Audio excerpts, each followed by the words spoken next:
What's going on, bottom line viewers? I'm amped. I'm pumped. I'm ready to go. So is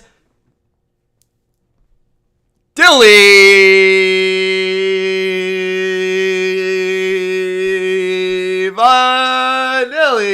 We are here live for our Wednesday night picks.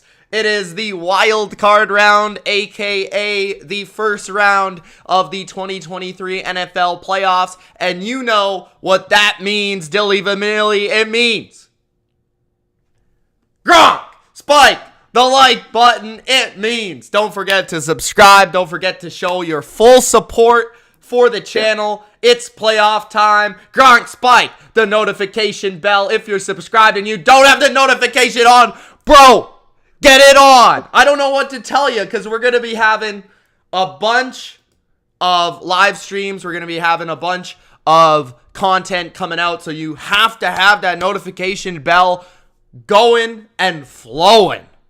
Okay? Dilly Vanilli, it's the playoffs. What do you got to say for yourself? Man, this is the time of year when football fans, you get excited, right? Obviously, every single week in the regular season, you're excited for your team, right? You're excited for football. You're happy that it's here. But playoffs, it's a whole different beast because now we're really getting to the top of the top. The best games, the most excitement. I got people calling me left and right. They said, "Are you watching this game?" Of course I'm watching this game. Stop calling me. I want to watch more football. And we'll talk afterwards because I don't want to be interrupted while I'm watching the greatest battle, the greatest. So I'm excited. I'm ready to go. Like you said, there's live streams across the board this weekend and throughout the playoffs. A lot of content that is already on the channel for the playoffs and more to come. So it's a very exciting time, and I'm ready to get into a very interesting wild card weekend picks. Absolutely. How this is going to work, guys, is we are going to, as always, pick the games straight up and versus the spread. But since we're live, we want that interaction. We want you guys to let us know what you think about each game. So we're going to extend the previews of the games, make sure we're covering everything. But if you have questions about individual matchups, individual games, as we're covering that game, don't comment about the Bengals and the Ravens when we're talking about the Seattle Seahawks defense. Don't do that. I won't read the comment, okay? So if you want to talk about whatever game you want to talk about, comment during that game, a question. We will go back to the comments. We will look it over. We'll see if you have any questions about that game, and we will answer those questions, guys. So that is how it's going to work. Before we get to the picks, I do want to give a shout out to Underdog Fantasy because I know Dilly Vanilli misses fantasy football already. I know he does. He told me. Okay? I do. I miss fantasy football. But you know what's great about Underdog Fantasy? They got fantasy all year. And they got the playoffs. Okay? Best ball tournaments. The one that I like, and I'm trying to talk Dilly into joining. I think he will using the promo code BLV. That's how you sign up. Links in the description. The Mitten 4. That's my tournament. Why? It's only $5 to join, bro. $5 to join, you get a good little taste, an appetizer for what Underdog Fantasy is all about, and you get to compete. It's small drafts, small roster sizes, and it's pretty simple. You pick the players you think are going to go far in the playoffs and put up points. I mean, it's not that hard, okay? So if you're new to fantasy or you want to have something on the line during the playoffs, something to pay attention to on fantasy, that's the place to go. Underdog Fantasy. Use the promo code BLV, guys. Link in the description. At the end of this video, I'll also throw it in the pinned comment in the comment section below. All right. Let's get to the playoff picks. Dilly Vanilli. Shout out to everybody in the chat. From Sing to Sports Today to Isaac to Bills Mafia to the Hootin'. Let's get it going. Only 4 likes? What's going on? Gronk, spike the like button. Let's go. Let's go. Game number 1, Dylan. Yes.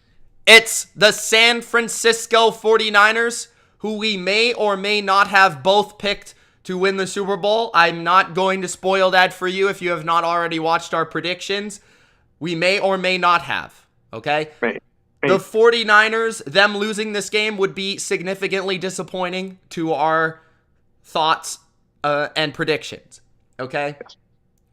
This game does have the weird weather element that could be potentially involved. There are reports of rain in San Francisco. Very rare, but rain in San Francisco could take place, which I do feel Dylan would put more emphasis on the team that may or may not have Christian McCaffrey. What do you think about this game? The line is pretty big. Vegas is telling you who's better. Who do you think's better? Who do you think's going to win? Yeah, you're right. I think the weather conditions could definitely play a role, and we obviously, as we're here in the playoffs, need to see how both teams can win this game. So for me, for Seattle, if they wanted to try to win this game, in which they're not favored to win by at all, they are 9.5-point underdogs. What they're going to have to do is take chances, take risk, because for me, this team is already kind of exceeded expectations. They were not supposed to make it to this point as we got into the preseason. We thought they were one of the worst teams in the league. And by all measures, they've gotten to this point, and now they're playing against an NFC West rival. They're going to have to be creative. They're going to have Pete Carroll do what Pete Carroll does. But one thing they're going to have to do that they haven't done recently is score points, Mitch, because that offense the last couple of games has been rough. They have been kind of sputtering, if you will. So they're going to have to get Kenneth Walker. They're going to have to get the Geno Smith that we loved for 14 weeks in the season. They're going to have to get that momentum and create that offensively and defensively do enough to stop that incredible offense that the 49ers have. So there's a lot of things to play on that side. For the 49ers, their side, what the 49ers are going to have to do is be consistent. Just be themselves, honestly, because if you won 10 games in a row, which is what they have right now, and that's the longest streak in the NFL, you've done something right. You don't probably want to sway away from what's working. And Kyle Shanahan's going to realize that Purdy is not a top-tier quarterback, but he's doing good enough, and some would say even exceeding expectations with the role that he was given. So let him do what he needs to do. Christian McCaffrey is him. Because, like you said, in a weather game, you might want to lean to the guy that can run the ball no matter what. But if things go and you can still throw the ball, you've got all those weapons across the board. You've got Kittle. You've got Brandon Ayuk. You've got all these different guys. And then, of course, Debo later on, but that's not going to be a factor in this game. Defensively, could be the kryptonite of the Seattle Seahawks, because if they get pressure on Geno, I don't know how well Geno's going to be able to adapt to that.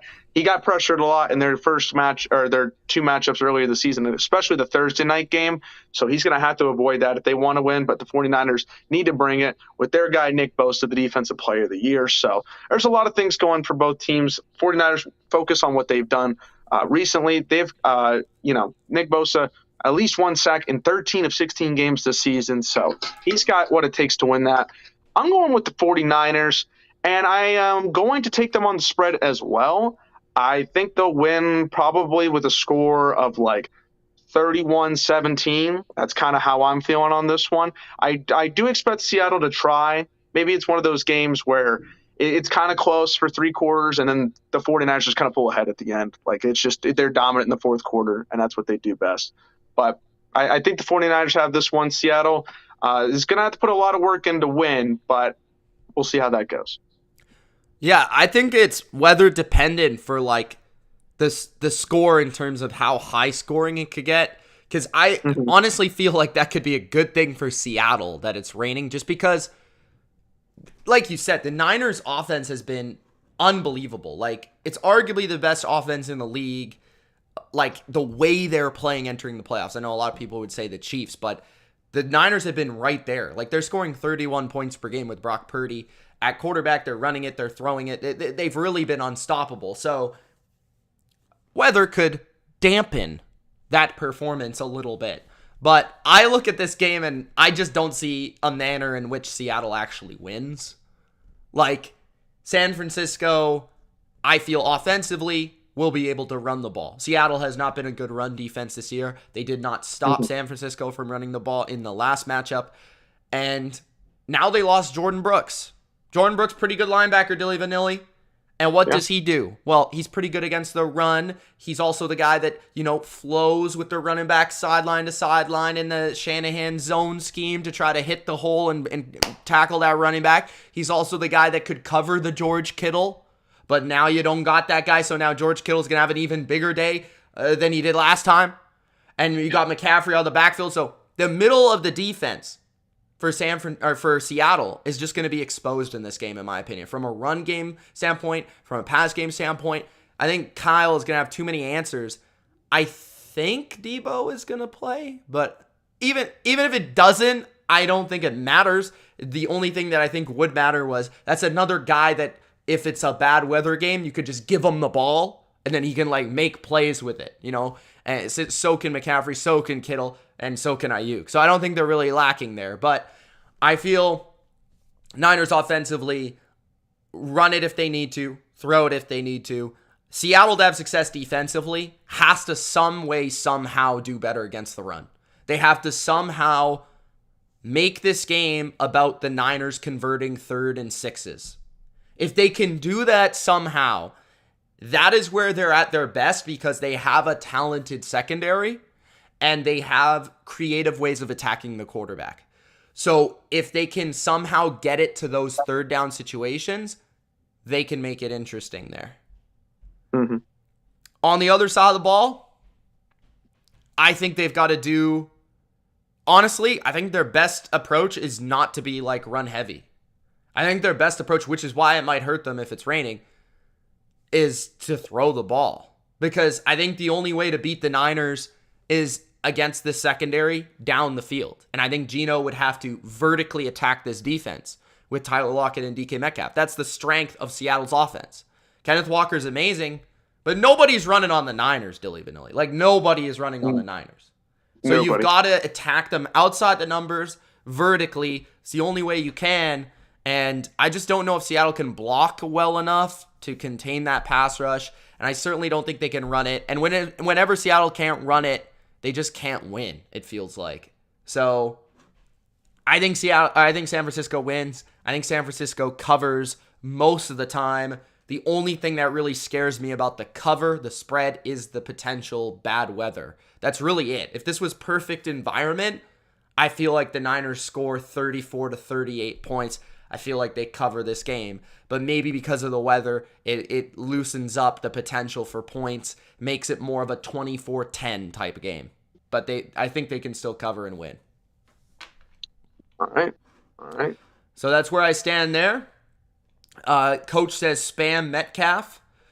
We've got Justin who says CMC is going to shred that Seahawks defense. I think he rushes for 200. Bills Mafia says, will Juszczyk be involved at all in the game? Of course, he always is. And especially, like we said, if we keep bringing up the weather, but if it really is really bad rain, the more you'll see that I formation fullback type stuff, definitely from the Niners. He also says, will the Niners defense be a problem? I think their run defense is what they can hang their hat on there. Also, a shout out to Bodo for that super chat, of course. He just wanted to burp and showcase his burping ability live on air, so appreciate that. Shaw says, what about the Seahawks defense? Yeah, like we said, Shaw, I feel like this is a team that not exactly great against the run. They've got to find a way to be better, and especially without Jordan Brooks. And I think what they do well is this year they've been creative at sending blitzes and creative at getting pressure that way and counting on their secondary to make plays in the back end. If they can maybe confuse Brock Purdy a couple times, the young rookie in his first playoff start, maybe they got a chance to turn this game. But that's really the only way defensively I feel they can really get these stops, is if they force the Niners to be playing left-handed, which is not exactly been a problem for the Niners lately, but it's their only real chance, Seattle, for actually winning this game. I mean, they're 9.5-point underdogs, guys, and they're a division rival. Usually these teams are pretty familiar with each other. They are, but there's just a big talent discrepancy in this matchup. I think more so in this game than any other game. The Niners maybe have the best roster in the league. Seattle they've kind of been smoke and mirrors in terms of their talent isn't that good. They got good coaching. They've had a nice story at quarterback, and they've got some young guys that have stepped up massively. But yeah, good luck to Seattle. We think the Niners move on. Let's move to the next matchup. That next matchup is the LA Chargers versus the Jacksonville Jags. The Chargers. The Chargers are favored by 2 points on the road. Young Justin Herbert takes on even younger Trevor Lawrence in this matchup. Is it time to bolt up Dilly Vanilli, or is it Duval? Well, first off, you brought up the quarterback matchup, man. The AFC's got youth at the quarterback. The oldest quarterback's Mahomes at 27 years old. That is young. Obviously, Brady was in there for a long time, so he kind of made it where he was always the oldest quarterback. But now it's like, wow, at 27, everybody else is younger than that. But you asked me, is it Chargers time or is it Duval time? And I gotta tell the people right now, it's Duval time, baby. I'm taking the Jaguars to win in a upset according to the spread. Here's why. All right, I got to explain myself because I know somebody over there. Hold on, Dilly Vanilli. You do know that I know you're new. You're back. You're new to this thing. Do you not know that the Bottom Line View has propaganda? And our propaganda, we just put out a video. It's 10 minutes long. It's on the channel. Yes. It's got good support so far. It's about the Chargers being a dark horse team. You can't just go out here on my show, bro, and pick the Jacksonville Jags. Well, you know what? I gotta break away from the mold that's being put on here. All right, you gotta have these other cats doing something different, and people are probably gonna say, "Wow, that's crazy," right? I was also crazy for picking the Lions, right? Wrong. All right, so I'm gonna keep up my ways, and I'm gonna go against the grain here. Here's why. All right, first off, we know the Chargers' history with the playoffs. A, they either have none, or B, they choke. Okay, that's how it normally goes. I'm not saying that they can't do it. Herbert's great. Love the guy. Second half of the year, been very impressive. Austin Eckler, forget about it. That's the guy, right? Mike Williams not being in that game, I think is going to be something that they're going to miss deeply. I really think that could be something that's going to hurt them. I don't understand why they even played him last week. He's going to play. He's going to play. Is he going to be the guy that he's going to play? Is he going to be Mike Williams? I don't know, bro. I don't know. That's all I'm saying on that point. Defensively, they've got great talent, as always.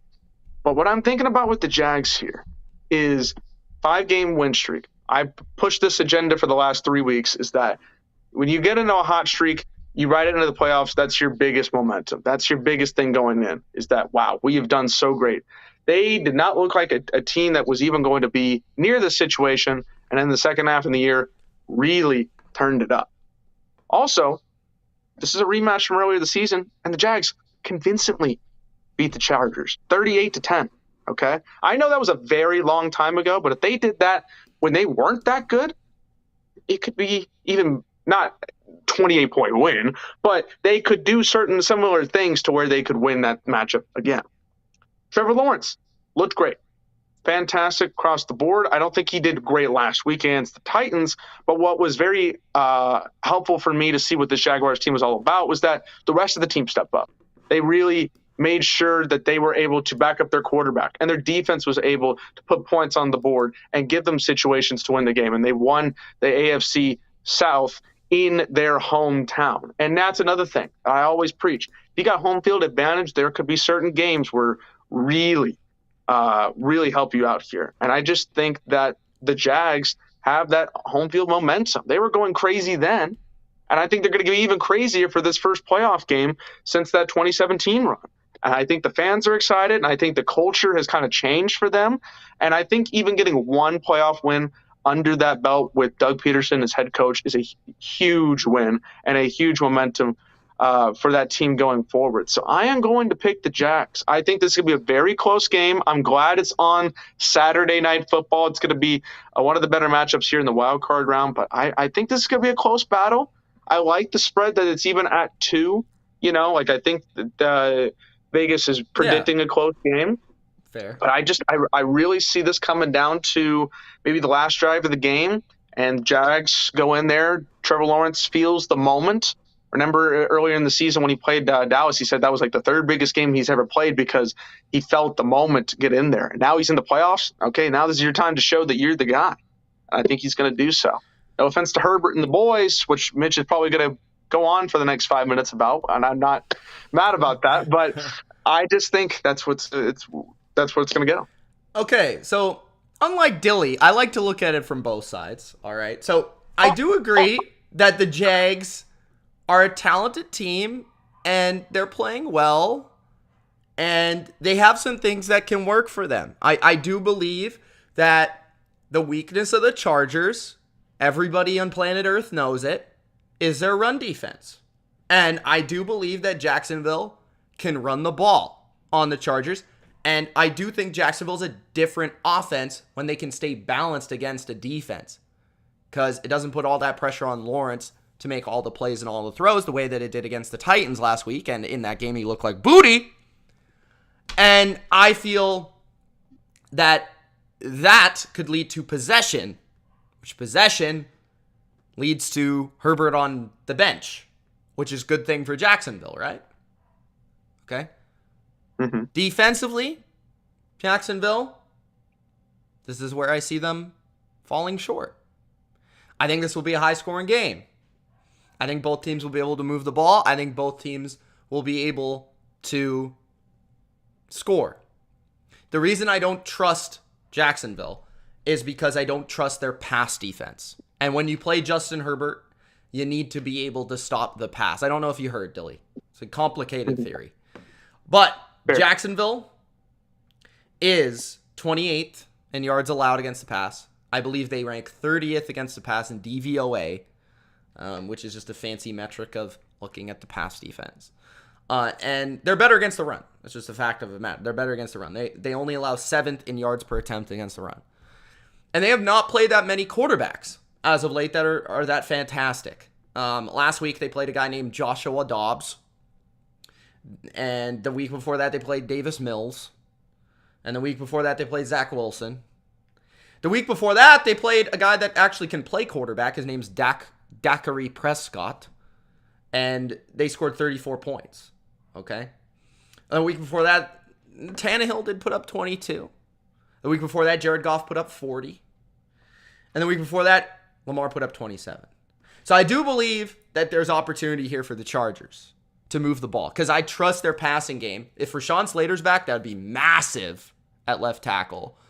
But I think they have a lot of weapons, and it's hard to cover all those guys. And I think Herbert is such a technician and a robot with how he goes about just 6-yard completion, 8-yard completion, 9-yard completion, and then bam, 25-yard completion to Mike Williams. That is where I think this game is won. It's going to be close. It's going to be high scoring, back and forth. But I think the Chargers' ability to make a play in the passing game offensively and then defensively with Khalil Mack and Joey Bosa getting to the quarterback will be the difference in this game. So that is why I have the Chargers traveling on the road to Jacksonville. Not that I'm hating on the Jags. I could see them winning this game, okay? They're a talented team. I've got the Chargers. I think it will be close, a good game. I also would prefer the Chargers to win because I think that would be a better matchup for next week versus the Chiefs than if Jacksonville were to beat the Chargers. I probably will not be betting on this game unless I bet the over, which I might be betting. But other than that, I'm not betting the spread because I do give respect to Jacksonville and do think this can be a close game and could go either way. As much as I want the Chargers to advance. All right. Shout out to everybody in the chat. Thank you guys for joining. We are live on this beautiful Wednesday evening.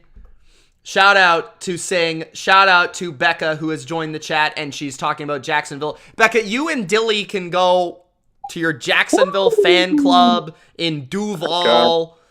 With Hang Duval, out with baby. all your weirdos over there. Tessa's in the chat having cupcakes. What's up, Tessa?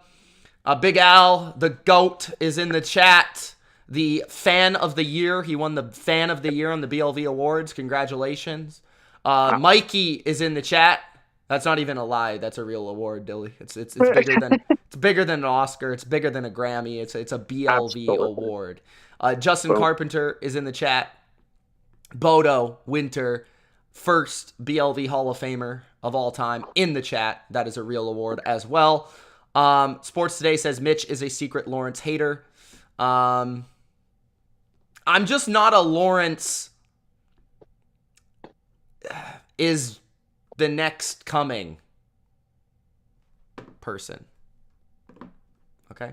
E2 is in the chat.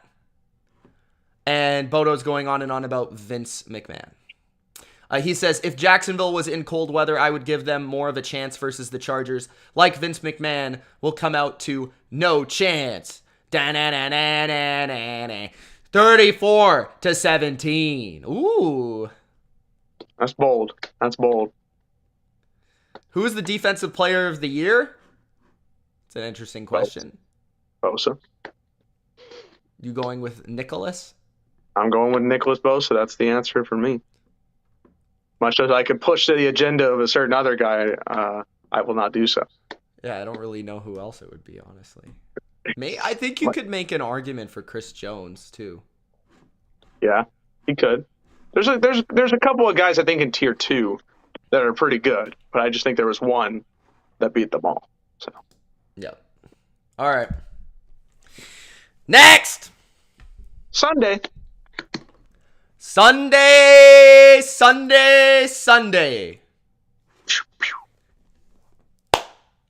The Miami Dolphins, also known as the 9th best team in the AFC, travels to Buffalo to take on the Buffalo Bills.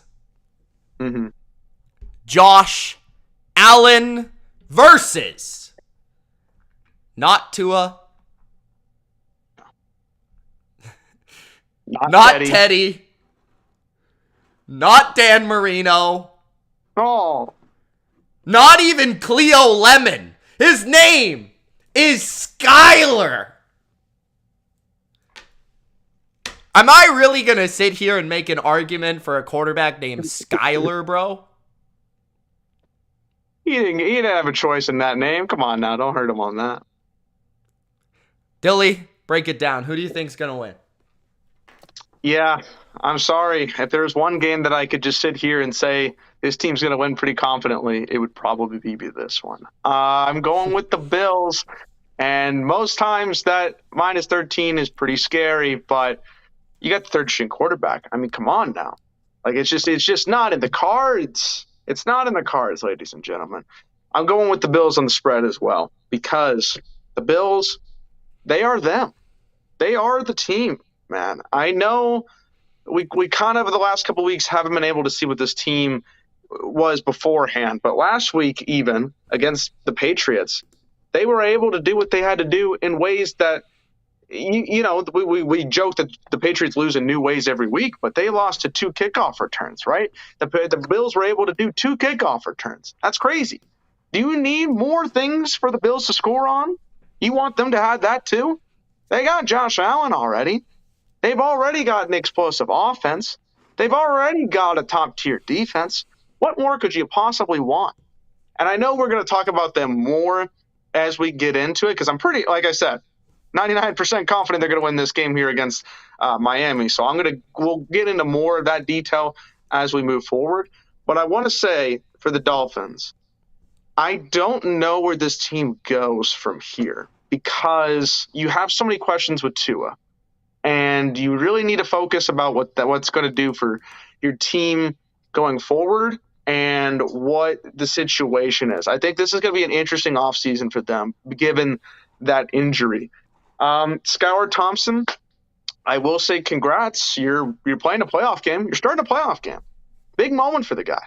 So if there's anything to hang your hat on there for him, it's like, okay, I'm in the NFL. Like, I get my chance to start in a playoff game. So he wants to try his best. I just don't think the most favorable matchup for him in his very first playoff game is to play the Buffalo Bills, who have been one of the top 2 AFC teams of the last 3 years. So I'm sorry. I feel bad. And if Tua was in this game, we would have a different conversation because the Dolphins still have offensive weapons. They've got Jalen Waddle. They've got Tyreek Hill. They've got Raheem. They've got the run game going. But with the third string quarterback, it's just going to be no match. I'm sorry. I'm picking the Bills. And I'm also picking them to cover that 13 spread. Delete. Yeah. You're such a nice guy, bro. I don't know why you just sat there for 5 minutes saying, oh, I feel bad. Skylar Thompson. Oh, if they would have had Tua, it would have been dead. No. I'm just going to tell the people how it is. The Dolphins are going to get absolutely squished in this game. Squish the fish. That's what the Buffalo Bills are going to do. Squish the fish. Josh Allen is going to come out. I've seen it before, Dilly. I saw it last year. I had to live through it. Josh Allen in the playoffs. He was slinging. They didn't even punt against the Patriots. They're going to come out here. Crowd's going to be going nuts. All these Buffalo Bill fans are going to be jumping through tables like Mick Foley in 98. And they're going to be scoring touchdowns all day. This Dolphins defense stinks. I don't know what to tell you. They stink. They can't stop the pass. They have no corners. Howard is the only one, and he's not even a good matchup against Diggs because Howard's big and physical, and Diggs is this little quick little dude. It doesn't really match up well. The other guys, they don't have any depth. They can't cover man-to-man. That's what they want to do. They want to blitz. That doesn't work against Josh Allen. I don't know if you've ever heard, Dilly, you can't blitz Josh Allen. Because why? Because he runs around the blitz and then throws a laser 40 yards down the field for a touchdown. So I see big numbers coming for the Bills offense. I see them moving the ball. I see them running it a little bit too because they're deceptively good at that. Now they got the best special teams ever. You throw that in there. And then they've got defensively, not a very good defense, I'm going to be honest. Mac Jones sliced and diced them last week. But you're playing Skylar Thompson.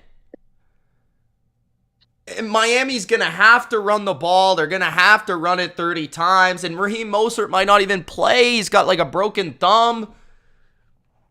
It's going to be tough, man. McDaniel's going to have to come up with some creative crap.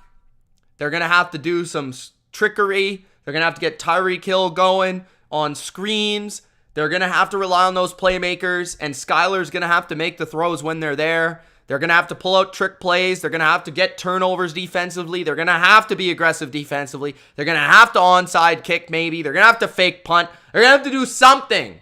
Because if the Bills get out early in this game, it's over. That crowd's nuts. The weather's nuts. It's cold. Miami doesn't want to be in the cold. They're from Miami. Mm-hmm. This is just terrible. This is going to be terrible football. It's going to be bad. I've got the Bills by a lot. Unless Tyreek Hill just becomes Superman, there's no chance Miami wins. I feel bad because I really don't think I feel bad that Tua's not playing because at least the game would be more competitive. But even if he were playing, their O-line isn't playing good. Receivers are hurt. Running backs are hurt. Defense stinks. I don't know what they can do here.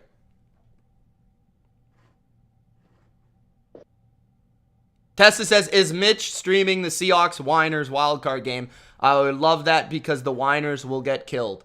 Yes, I probably will be streaming that game, but Tessa, you better show up or else. Or else. Okay, anything said here about this game? Bodo says weather in Buffalo is supposed to be 34 degrees with winds at 6 miles per hour, so Allen will be able to throw all over the place. Yeah, a lot of picks here for the 49ers. Not even a lot of positive things for the other side of the ball. Justin says Tyreek might have to play quarterback if Miami gets another concussion. Yeah. Bills will be resting their starters in the second quarter after they end the first with a 35-0 lead, according to Becca. That might be a bit extreme. 35-0. Singh says Dolphins are the worst team in the playoffs. Yeah. Justin's got 41-0 Bills. Hooten says, I agree it should be very easy for the Bills, but Vegas will have a hand in this game. Okay. Conspiracy. Everyone is picking the Bills, so I feel like Vegas will do its magic. I'm going with, if you want a final score from me, I'm going to go with 31-6. That's how I'm feeling. Okay. Let's go to the next game. Let's go. This is going to be an interesting one. We've got the New York Big Apple, city that never sleeps. Man. Traveling to the school, Minnesota. Close game win, Vikings. The Vikings are favored by 3. I think just the fact that the spread is 3 between a game between the Giants and the Vikings is funny because all of their games are decided by 3. At least it feels that way. Dilly Vanilli, I know you're a Vikings homer, so break it to the people of how the Vikings will win this game. This game will be the biggest headache of the entire weekend. I'm just going to say that right now, okay? Because this game is, like you said, all their matchups, if they're close, it's like 3 points. 7 at most. Because, man, what a season for both of these teams. For the Giants, he came in, decent expectations, Brian Daboll, new head coach. You're seeing what Daniel Jones can do. You're trying to see what the defense can do. You're looking to the future, and you put up a really impressive season. They had a great 6-1 start, kind of got rocky there in the middle, but picked it up in the last couple of games, and now they're here at 9-7-1. For the Vikings, there's not enough time to describe what the Vikings are in 2022, but to sum it up as short as I can, they are chaotic. They are the wildest roller coaster you've ever been on. It's that times 3, because every game, something new happens. There's some crazy comeback. There's some crazy finish. There's some crazy something going on in those games. I don't know what's in the water in Minnesota. I guess I do because I lived there. But regardless, there's something in the water. And it creates these games where they've had 11-0 record in one-score games. That's absolutely insane. They had a really competitive and fun game earlier in the season, not that long ago. Giants could have easily won that game. They had the touchdown, the 2-point conversion to tie the game. It looked like they were making the comeback. And the Vikings were able to go drive down the field and decided, let's add another crazy win to our board by kicking a 61-yard field goal for the win. Who's going to win this game? I'm picking the Vikings to win this game. Here's why. There's a good reason. I don't know if the Giants can stop Justin Jefferson. I think there are certain defenses that can stop the weapons that the Vikings have. For example, if they were to play against the 49ers later on, they would probably get stopped. But I don't think the Giants are capable of doing that. That's just how I feel. The last time they played, I believe Jefferson had 180 yards, somewhere around that. So he's going to have to be somebody to look at. And even if you as a defense are going to say, okay, look at what we did last time against Jefferson, we can't let that happen. You try to double team him. Somebody else is going to get open. Somebody else is going to be out there. And then maybe Dalvin Cook gets the ball down the field. He hasn't even had that great of a season, to be honest. But if you want to focus one attention to Jefferson, then somebody else is going to get that focus. Even a guy like Adam Thielen, who's been there for a long time and has not had a great year, could have a big game just because you're focusing on that. Or TJ Hawkinson. Are they going to stop both of them? I don't think so. And defensively, I think the Vikings, I mean, look, they're like Swiss cheese to me. They're not very appetizing, or they're not very good at stopping anything really, but they're at least better at stopping the momentum of passing more than rushing, which is going to be interesting because they have Saquon and they have Daniel Jones who can run the ball. They can both do that. They can both go down the field and do what they need to do on the ground with their legs.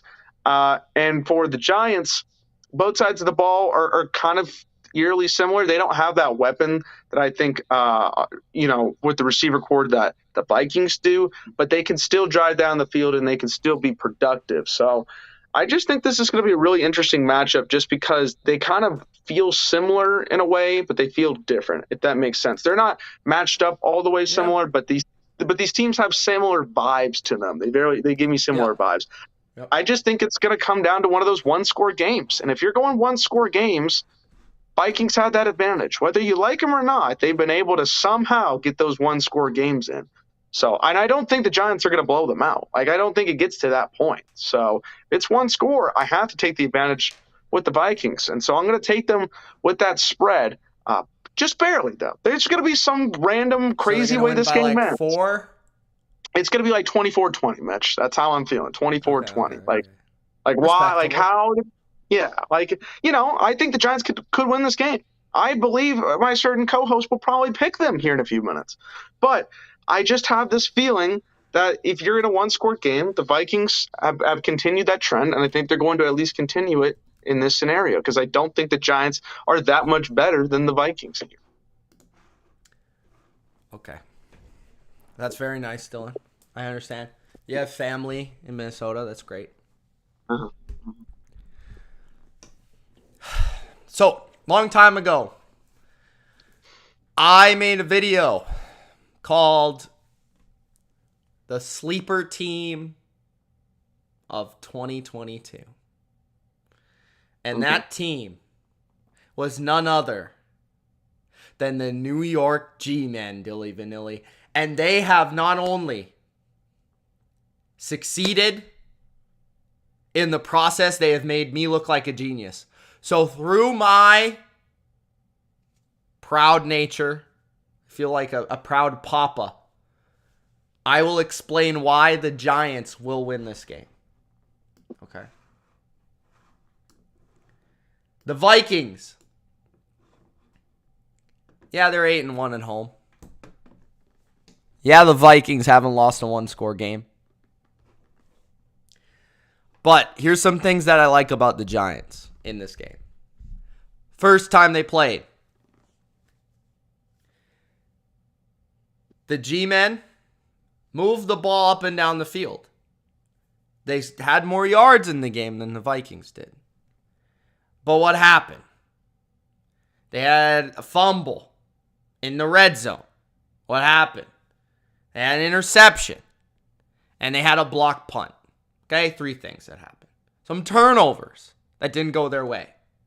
Meanwhile, the Vikings, Kirky Cousins, threw 2 picks that were negated by penalty, Dilly Vanilli. I mean, how fluky can you get? I don't know. But then you got Kirk Cousins, who was facing pressure during the game. He got sacked 4 times. But some recent events have happened.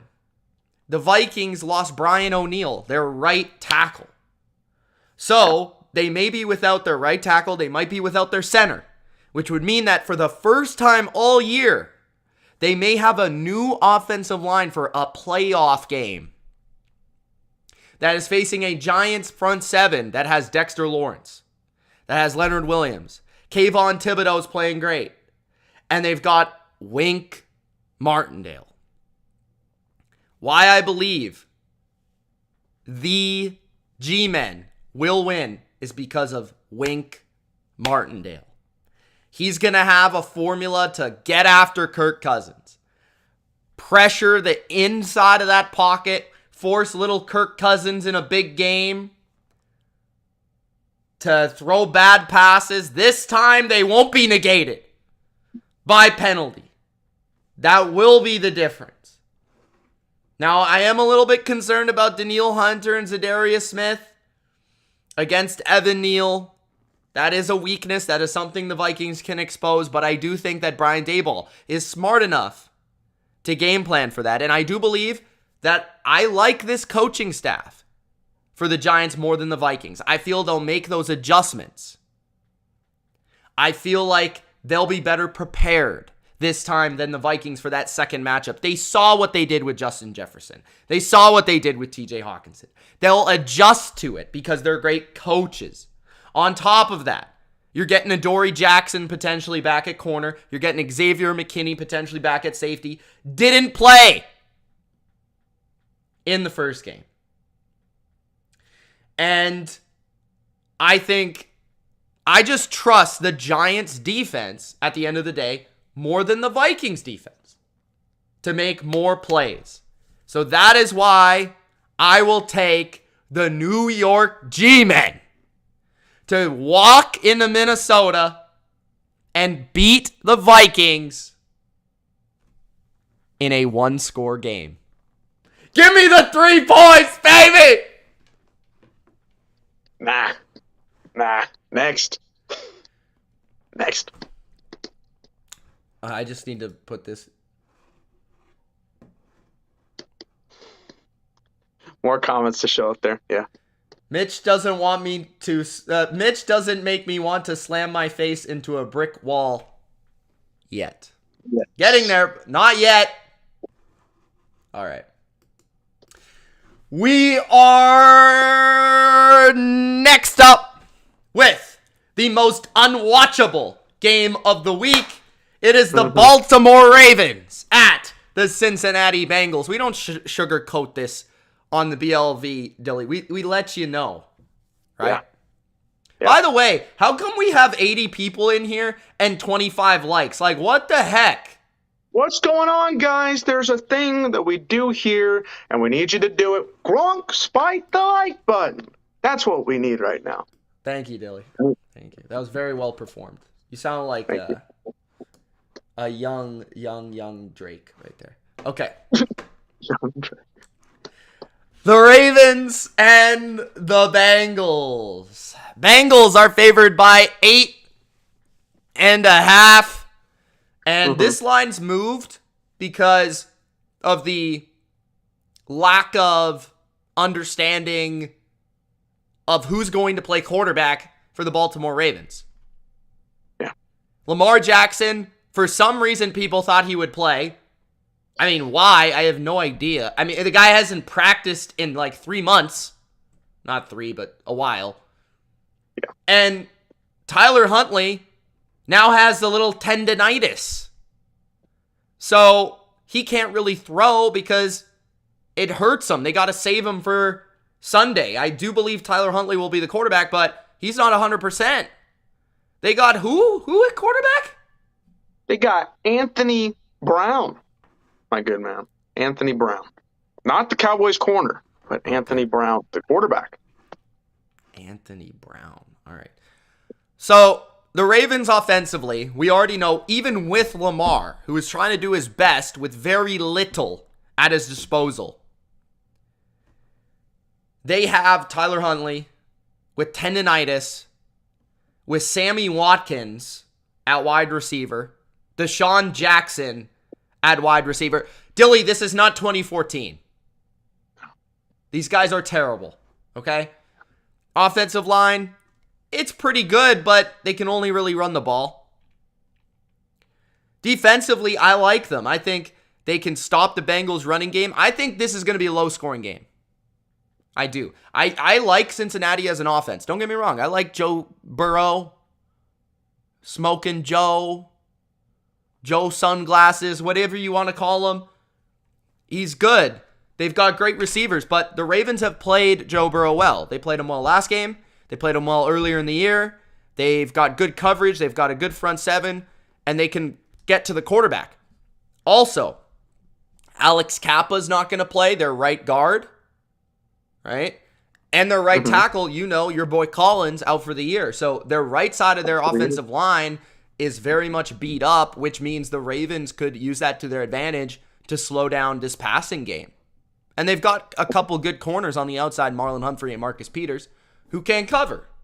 So if Huntley is good to go, honestly, bro, I love the Bengals, but I'm going to take the 8.5 because I think this is going to be a grinded out affair between these two AFC North rivals.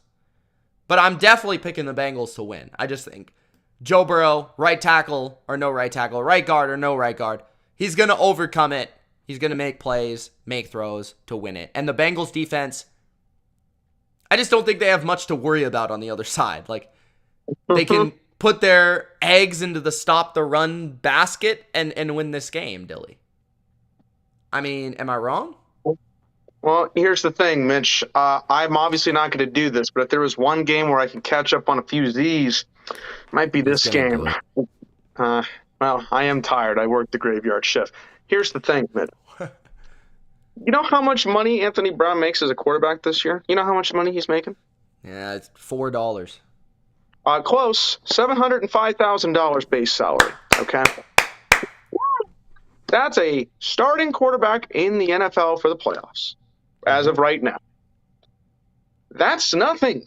That is literally nothing in this league. What this says about this team is that they are in a really difficult situation. They are not going to have Lamar. They might not have Tyler Huntley, who is not great, but he at least plays better. He is competent enough to play somewhat of a quarterback. Anthony Brown, I'm not hating on the guy. The thing is that he's a third-string quarterback that gets paid $805,000 or $705,000 for a reason, because that's what you bring to the table.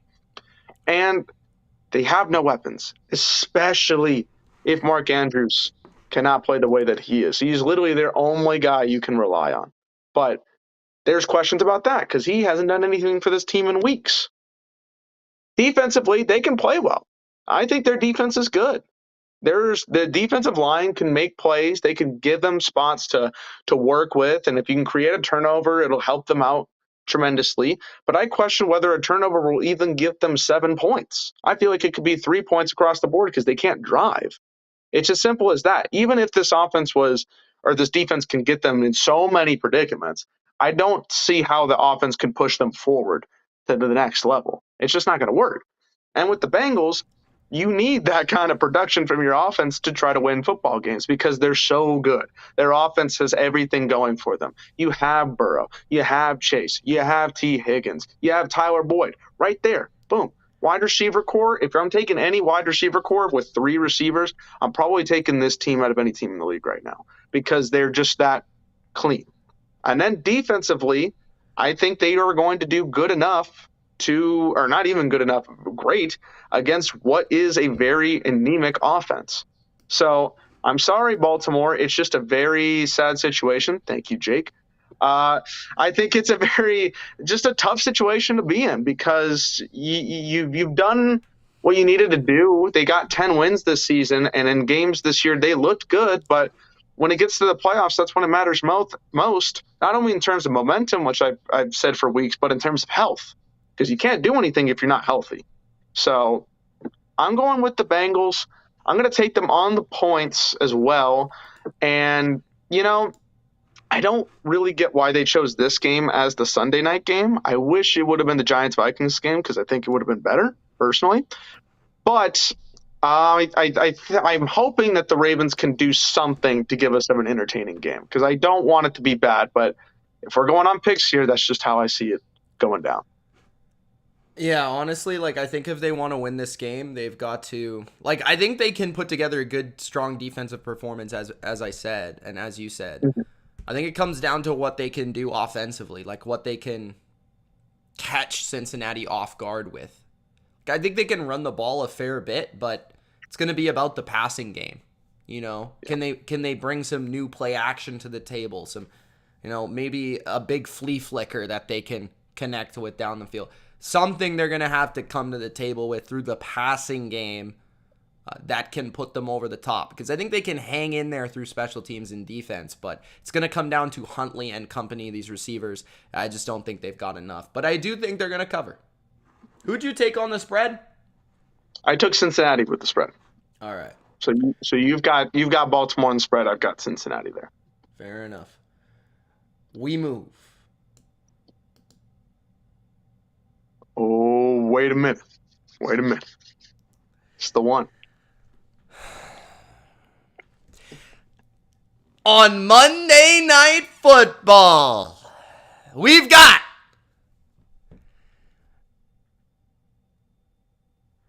America's team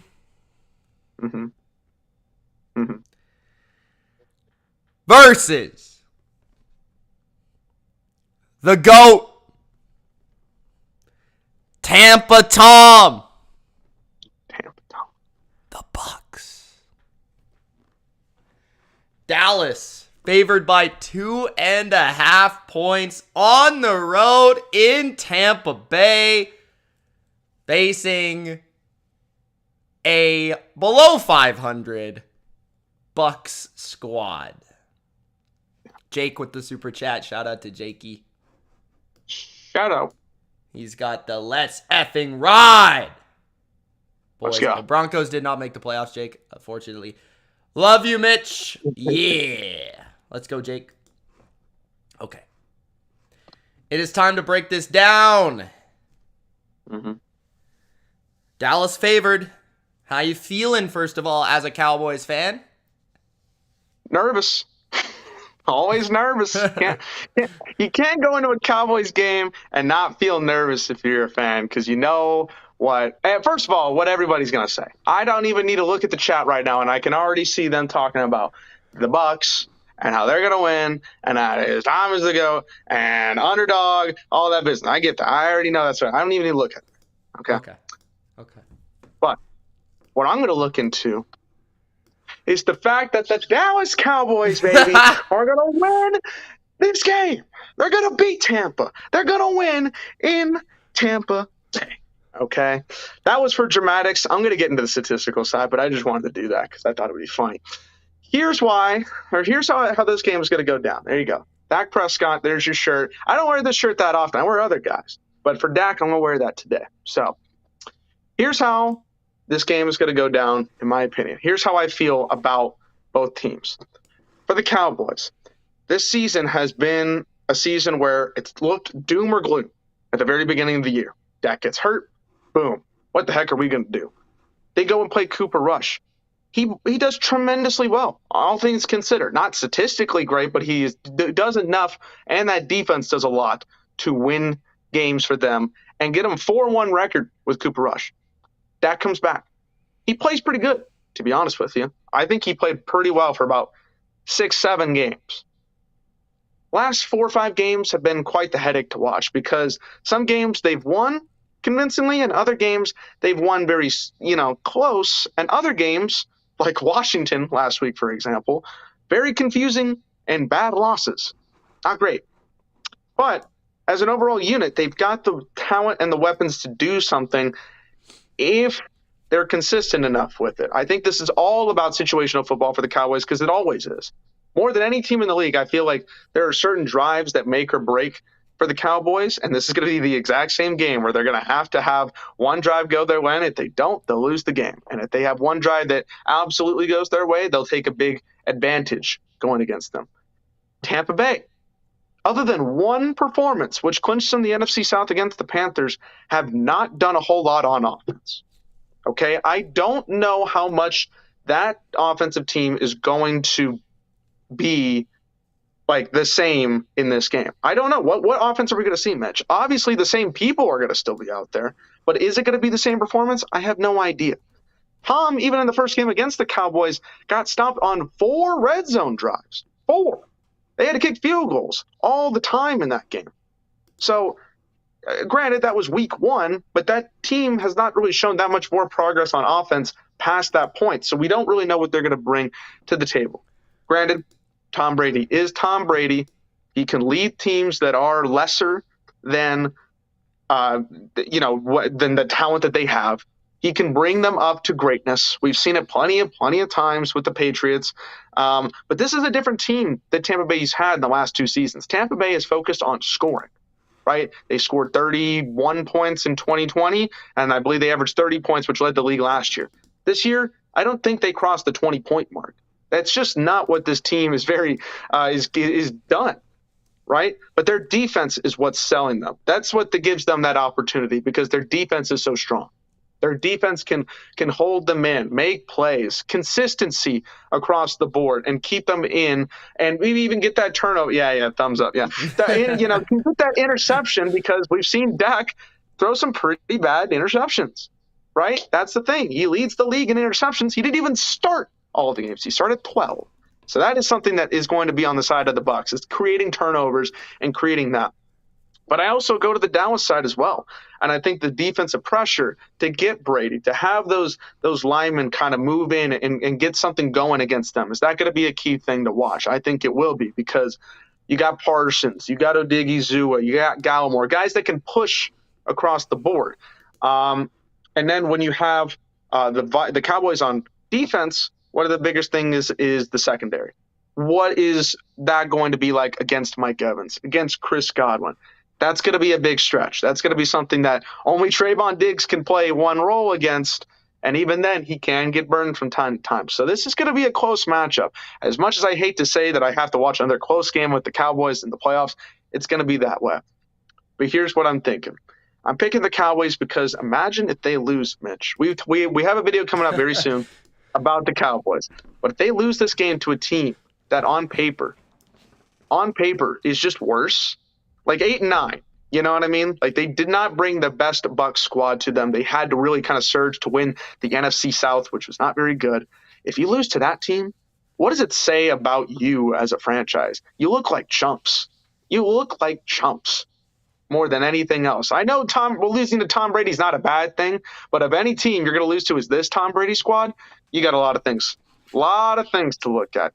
So there you go. There it is. Tom Brady Funko right there.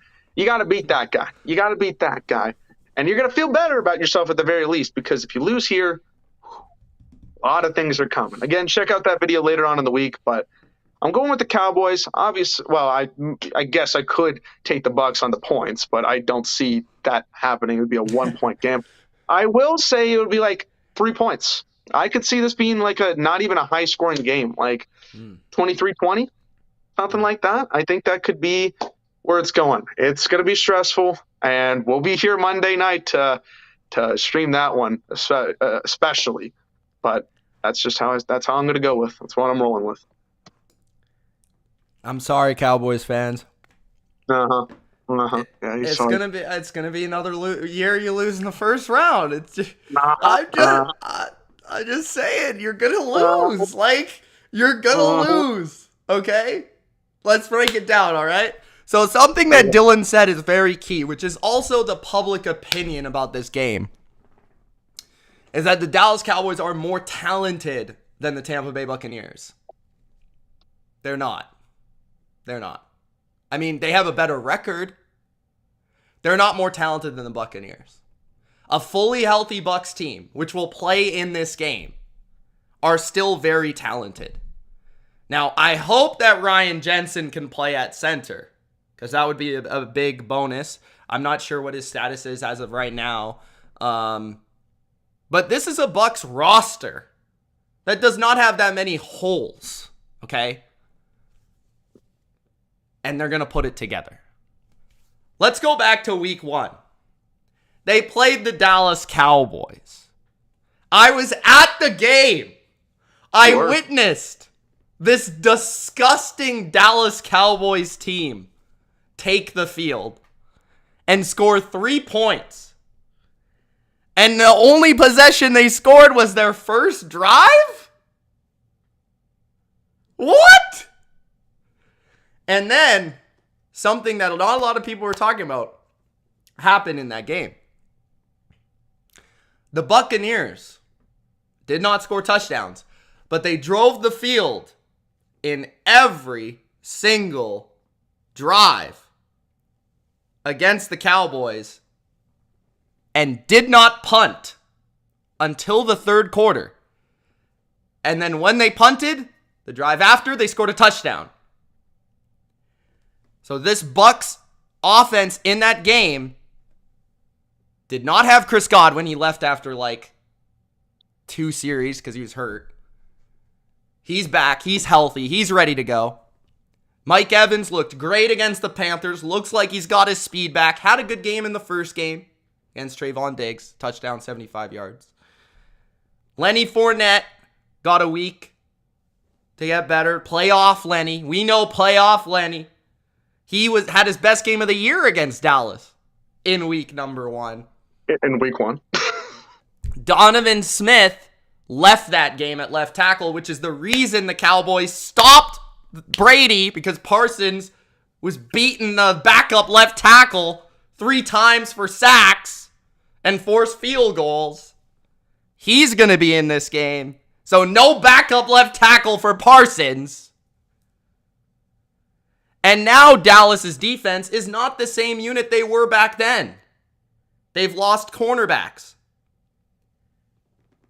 And you look at who they've played as of late and what they've given up. They gave up 26 to Washington, although some of that was defensive.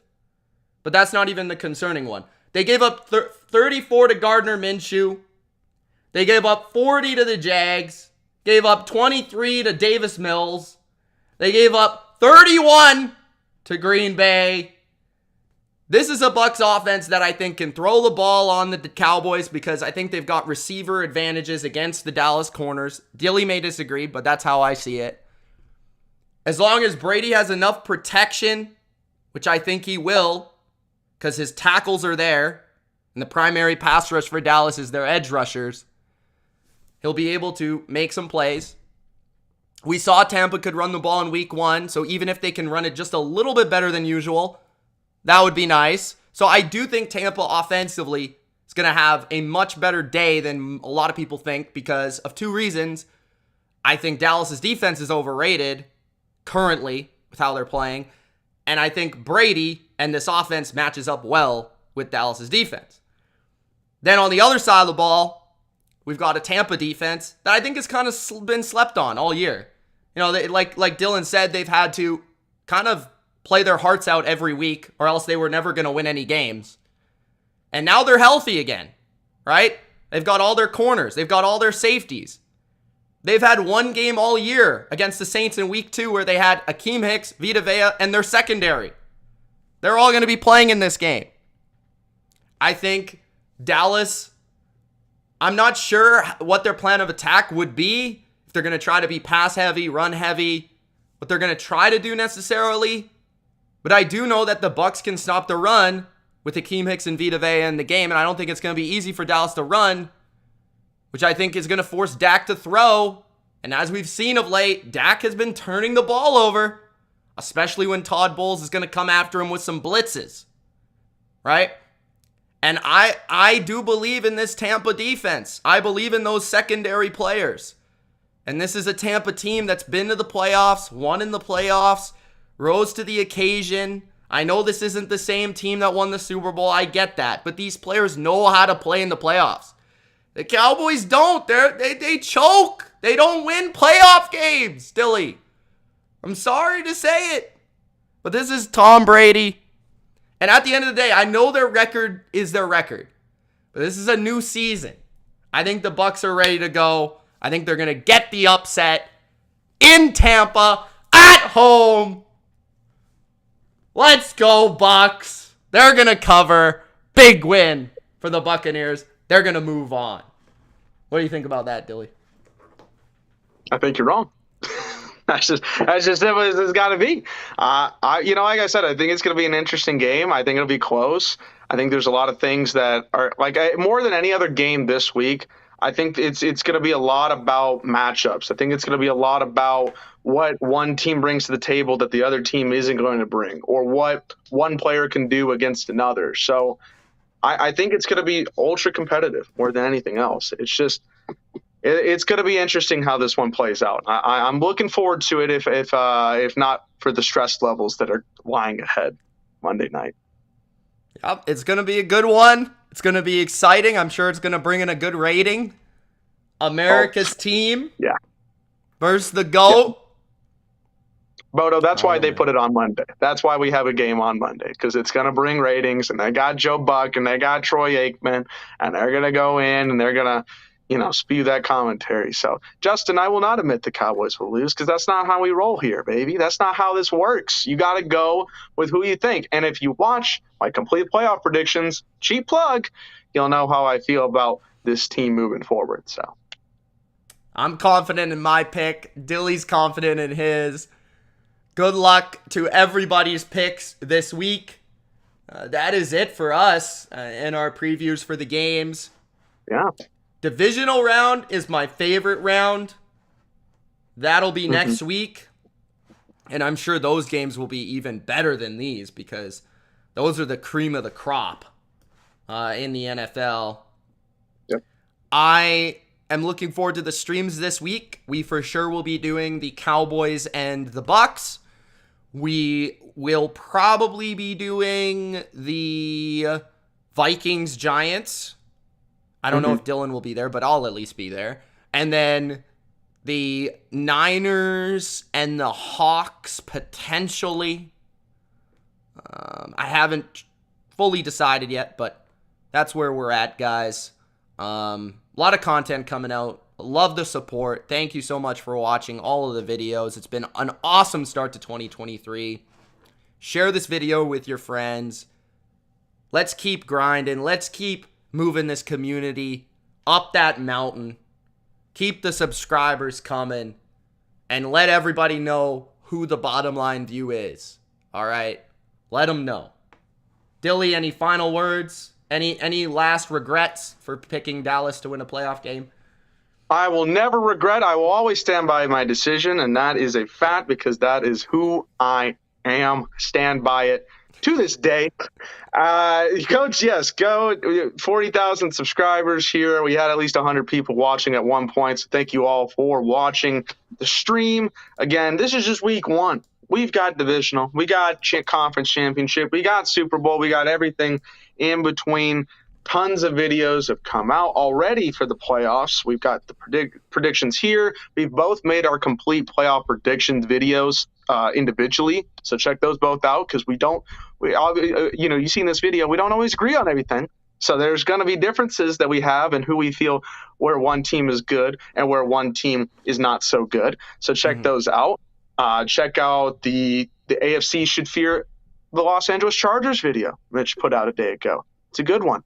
Check out the video that we've got coming out probably tomorrow or Friday. But the Cowboys, I know everybody in here just loves those guys. So we're talking about their future going forward. And then, live streams coming out this weekend. I'll definitely be here Monday night. Don't know about the rest. I'm thinking I'll be here on Sunday for the Vikings game. But we'll see about that going forward. And, it's just the beginning of a crazy month of football. So strap in. We're getting ready to go. Let's go! Peace. Peace.